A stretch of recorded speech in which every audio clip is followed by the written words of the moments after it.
यदि पूजा करते समय इन बातों का ध्यान न रखा जाए तो पूजा नहीं बल्कि भगवान का अपमान कर रहे होते हैं। इसके साथ ही आपकी पूजा मान्य नहीं होती है।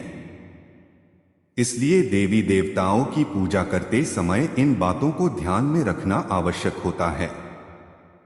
यदि आप कुछ गलतियां करते हैं तो माना जाता है कि आपको शुभ फल के स्थान पर देवी देवताओं के क्रोध का भागी बनना पड़ सकता है। तो चलिए जानते हैं कि पूजा करते समय किन बातों को ध्यान रखना आवश्यक होता है।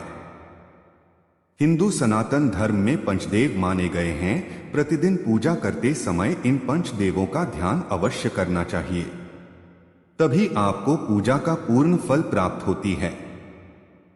सूर्यदेव, श्री गणेश, मां दुर्गा, भगवान शिव और भगवान विष्णु को पंचदेव कहा गया है। प्रतिदिन पंचदेवों की पूजा करने से आपके घर में शांति और समृद्धि बनी रहती है। किसी भी देवी देवता की पूजा करते समय इस बात का ध्यान अवश्य रखना चाहिए कि कौन से देव की पूजा में क्या वर्जित माना गया है, अन्यथा आपको शुभ फल की प्राप्ति के स्थान पर समस्याओं का सामना करना पड़ सकता है। भगवान शिव की पूजा में हल्दी, कुमकुम, तुलसी और केतकी का फूल नहीं चढ़ाना चाहिए। इसके अलावा भगवान गणेश की पूजा में भी तुलसी वर्जित मानी गई है। सूर्य देव की पूजा में अगस्त्य के फूल नहीं चढ़ाने चाहिए। पूजा पाठ में पवित्रता का विशेष ध्यान रखना चाहिए। यदि कोई बिना स्नान किए हुए फूल पत्ती तोड़कर भगवान को अर्पित करता है तो यह पूजा में मान्य नहीं रहते हैं। तुलसी को कभी भूलकर भी बिना स्नान किए या फिर बिना हाथ धोए नहीं तोड़ना चाहिए।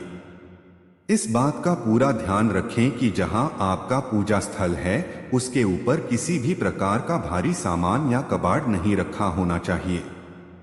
देवी देवताओं का तिलक हमेशा अनामिका उंगली से करना चाहिए।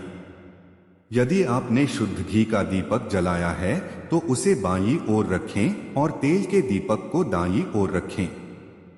पूजा के बाद भगवान को भोग अवश्य लगाना चाहिए। देवी देवताओं को कभी भी बासी फूल पत्र अर्पित नहीं करने चाहिए।